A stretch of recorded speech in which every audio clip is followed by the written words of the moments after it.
Seguimos compartiendo, amigas y amigos, esta noche aquí en Así Estamos, como lo hemos dicho más de una vez, procurando a través de nuestros entrevistados y de la información que proporcionamos, de ir generando esa identidad, aprovechando esta ventana que tenemos para exponer a través de testimonios qué es lo que ha sucedido históricamente y qué es lo que sucede también en Florida. Y decíamos que en una de las páginas, la página 105 del libro que se presentará en las próximas horas del doctor Julio Matos el otro agosto, y les repetimos, la entrevista con el doctor Julio Matos la tendrán el miércoles, en el próximo programa aquí, dice Alberto Cruz, Florida, población y transformaciones del 900, es este libro que está acá. La villa de Florida, fundada en 1809, creció lentamente en el primer medio siglo, pasó a ser capital con la creación del departamento el 10 de julio de 1856, la fecha que mencionabas hoy, creciendo en importancia al asumir nuevas funciones de orden político y administrativo. Era un pequeño pueblo donde muchos de sus habitantes realizaban tareas en la campaña. Ya siendo capital, solamente 1.238 habitantes vivían en el año 1860. ¿Qué pasó de ahí en adelante, Alberto, con Florida? De las vías de comunicación, por ejemplo. Florida tenía... porque hoy es normal, las calles, las rutas y los caminos. Uno piensa en carreteras o en caminos, eran trillos poco más. Uno hacia Durazno, porque las capitales departamentales tendían a comunicarse, como después el ferrocarril las unió a todas. Y ya para 1860 estaban todas fundadas prácticamente. 1860 y poco, se funda San Fructuoso, que fue Tacuarembó, y Villa Ceballos Rivera. Entonces había un camino, un trillo hacia el norte, hacia Durazno. Había otro hacia Santa Lucía, y otro hacia Canelones y Montevideo. Pero también había otro hacia el este, lo que hoy es la ruta 56 o 7, que llevaba a donde hoy es Reboleo, Cerro Colorado, y después 33 y Melo, pasando por Nico Pérez. Pero no existía Nico Pérez donde eso. Seguía la Cuchilla Grande y llegaba a 33 y Melo. Incluso había rutas de diligencia que hacían esas líneas, una o dos veces por semana. Demoraban una semana. Y demoraban varios días. Tenían reposición de caballos y todo eso, pero demoraban días, por supuesto, y a veces estaban frenadas o no podían desarrollar el recorrido, cumplir el recorrido por las crecientes, ¿no? Sí, no había puentes. Seguro, no había calzada, había pasos. Esas eran las vías 1860 aproximadamente. Después... Ahí estamos hablando, perdón, para atar con esto, 1860, esas eran las vías para llegar cuando se dio de la batalla de Florida. No había ferrocarril. En la década del 70 recién va a empezar a haber ferrocarril. 1873 ya va a llegar el ferrocarril a Florida y va a seguir hasta Durazno, que era el ferrocarril del centro del país, ¿no? El ferrocarril del este, que entra por San Ramón, Chamizo, Fray Marcos y sigue hacia el norte, es de 1891. Y este ferrocarril van a ser fundamentales en la organización del departamento. ¿Por qué? Porque esos ferrocarriles van a provocar que venga gente del sur hacia el centro o hacia dentro del país. Vengan inmigrantes, avance la agricultura, italianos, españoles, canarios, y aparezcan los centros poblados alrededor de las estaciones. Hay una transformación impresionante. Y eso pasó aquí en Florida. Eso pasó acá en Florida. Pasó en Florida fundamentalmente porque Florida presenta particularidades notables y no nos damos cuenta. Al estar donde está, o sea, al centro y al sur, y ser bastante importante en tamaño, no es de lo más grande del país, pero es de lo más grande de todo el sur. Sí, exacto. Es el más grande de todo el sur. Si uno viene desde el río Uruguay hasta Rocha, es el más grande del centro. Entonces, por estar acá, nos tocó en la distribución de ferrocarriles más kilómetros de ferrocarril. 439 kilómetros de vía ferroviaria tiene Florida. aunque no creamos. Entonces generó alrededor... Lo que pasa es que como no se usa el ferrocarril, Sí, ahora, sí, está parado, pero no se visualiza la surgieron importancia estratégica que puede llegar a surgieron tener. alrededor de 20 pueblos. Pero hoy tenemos en Florida, único departamento del país, no cuento acá en Lore, la ruta 5, 6, 7. ¿Por qué? Porque Florida está donde está. Es el único que tiene ese abanico de posibilidades. 5, 6, 7. Los departamentos generalmente tienen una, dos. Canelones tiene más porque pasan todas. Lógico. Pero Florida tiene 3. Y lo que le pasó con el ferrocarril pasó con las rutas nacionales principales, en este caso 5, 6, 7. Ese periodo posterior a este agosto de Julio Matos es un periodo de transformaciones riquísimo. ¿Qué trae, por ejemplo, el ferrocarril? Porque es el ferrocarril, es las posibilidades de comunicación, el que dinamiza la logística el que se seguro. mueve en ese entorno. Pero además la ciudad también crece. Creo que en muchas capitales le pasó lo mismo, porque el Uruguay estaba en un periodo de colonización. Ya no eran los españoles, pero la colonización humana, real. Cuando estaban los españoles no había casi gente. Y la misma ciudad de Florida también creció. Entonces, el avance de la agricultura, el avance de los inmigrantes, los habitantes de Canelones, que eran hijos de inmigrantes, también venían. Nosotros en 1908, en el departamento de Florida, teníamos más canarios nacidos en Canelones que extranjeros. Teníamos más de 1000 más. 5000 y algo contra acá en Florida. Después se revirtió esa situación. No, nunca se revirtió. ¿No se revirtió? Los ¿Se extranjeros mantuvo? nunca fueron muchos. Ajá. Los extranjeros Genuinos. propiamente extranjeros. El inmigrante Nosotros genuino. tuvimos muchos canarios, ¿por qué? Porque se bajaban el puerto, estaban unos años en Canelones, araban la tierra, la agricultura muy tradicional, generalmente españoles, canarios, y también italianos, pero más bien canarios. Y después, ante la falta de tierra, vinieron hacia La Valleja, Florida y San José. Y a Florida le tocó, como las 2 líneas férreas, le tocó miles de esos canarios. ¿Qué otra transformación tuvo Florida a propósito de eso? ¿Cómo? ¿Qué otra transformación? Decía que Florida logró unas transformaciones Sí, importantes. En la ciudad, la villa creció. En 1894 fue ciudad. Después de 5.000 habitantes, tradicionalmente en Uruguay se declara ciudad. Pero tengamos en cuenta esto. Siendo villa, o sea, siendo apenas un pueblo, una villa chica, fue capital durante más de 3 décadas. Que no lo sabemos muchas veces, no lo logramos concientizar. De 1856 a 1894, o sea, 38 años, fue capital, siendo una villa. Había aumentado su importancia, sus funciones, el ferrocarril le dio otra vitalidad, pero era una villa. Después siguió creciendo, pero el crecimiento en población no es un signo de crecimiento real de desarrollo. Sí, yo inclusive miraba en las gráficas que están publicadas en tu libro, en la página número 60, que el crecimiento de la población no ha sido sustancialmente importante del año 1963 hasta el 2011, es decir, poco más de promediar el siglo XX hasta el siglo XXI. O sea, estás hablando del siglo XX. Estamos hablando del siglo XX. Te digo más, aquí lo que falta...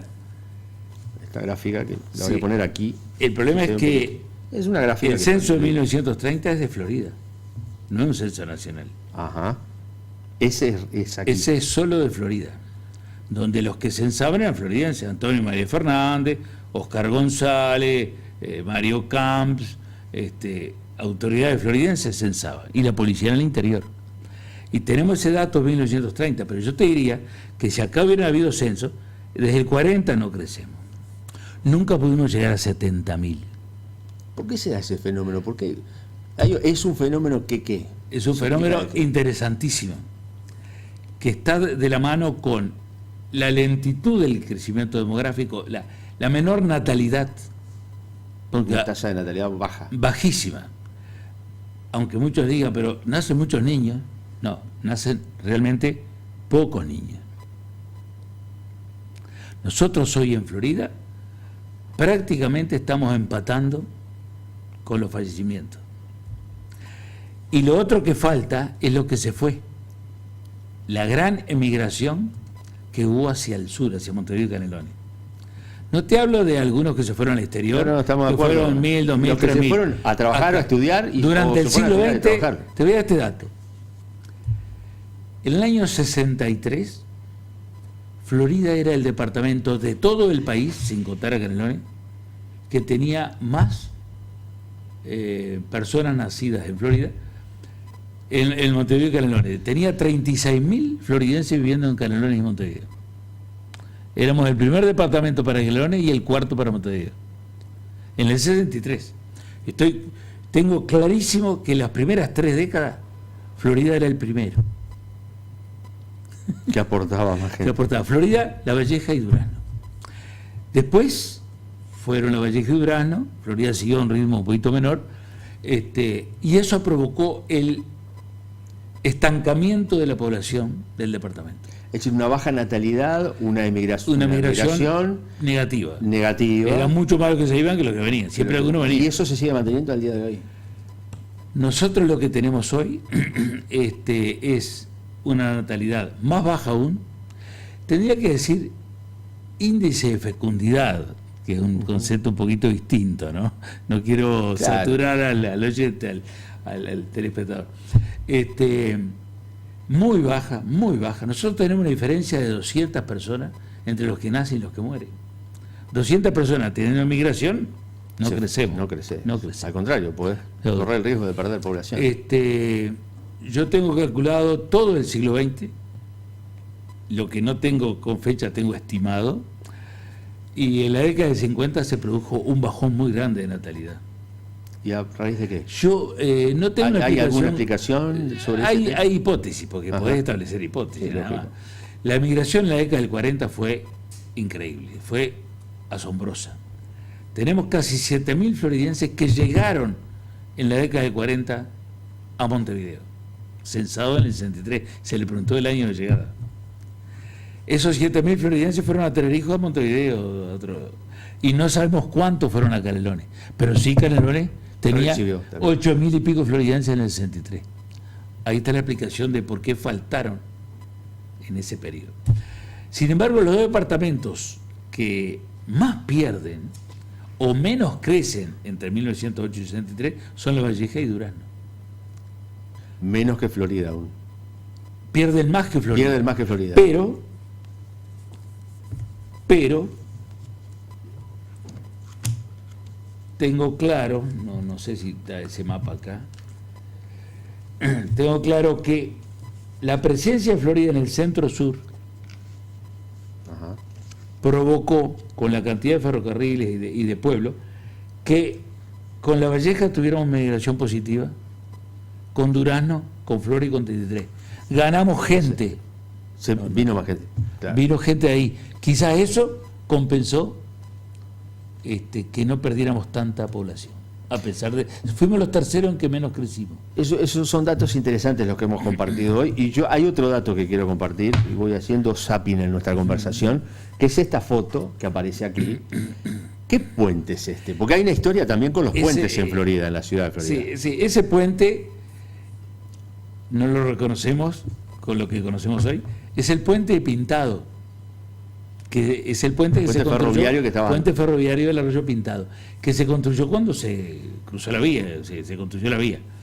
En 1906 se hizo este puente para unir la zona con Santa Lucía. Sí, ¿no? con 25 de agosto hasta Durán. En el 1906 se construyó el puente que conocemos hoy. Es como en 25 de agosto, que una creciente se llevó el puente de madera en el 9 siguiente y hubo que construir otro puente. Y esto fue más o menos igual. Seguro, pero no, ese por vetusto, por viejo. Y aquí, ¿cómo sería la época que separa la máquina locomotora con los vagones en el puente para sacar una foto? Cero estrés. Cero estrés. No tenía ningún problema en aquel momento. Y los puentes, Alberto, que en la ciudad de Florida, que hablábamos fuera de cámara que hay una característica muy especial. Florida presenta una originalidad realmente impresionante que no nos hemos dado cuenta. Siempre recuerdo a Fernando que se sorprendió cuando yo comenté esto.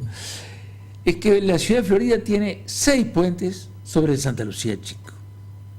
Y no, como andamos siempre, no nos damos cuenta. El primer puente que se construye es la calzada, puente bajo, inundable. Inundable. Entonces, debido a que es inundable y quería comunicarse con el este y con el sur, a los pocos años, eso fue en 1901, 1902, se construye el puente de la Piedra Alta, que es lo que nosotros llamamos el puente, que es el puente es como Zancón o como el Prado, es un ícono, un emblema. Un elemento muy fuerte de la identidad floridense. El puente es un puente elevado. Que polémico en su construcción también, por lo que cuentan. Sí, polémico porque una de las cabeceras estaba en la Piedra Alta. Exacto. Por tener un valor histórico enorme. Bueno, lo cierto es que se construyó y nos ha servido más de 100 años. El tercer puente que se construye es el puente ferroviario que va a la línea de Sarandí allí. El que está en 1930, pasando la calzada. 32, el puente ferroviario. El puente alto también es el más largo de todos, tiene 360 metros, aunque Barandas tiene 100 y pocos metros. El cuarto puente es la pasarela que vincula o conecta, digamos, el Prado tradicional con el Parque Robaina. El quinto es el puente sobre la Ruta 5, nueva, pero ya tiene 47, 48 años, que tiene 261 metros. Y el sexto es el Paso Viejo, un puente bajo también. Tenemos 3 puentes bajos y 3 puentes altos. ¿El ingreso a Florida era el Paso Viejo? ¿Era ese? El ingreso original sí, el comienzo sí. El Paso Viejo. Tiene su historia también. Tiene su historia, fundamental.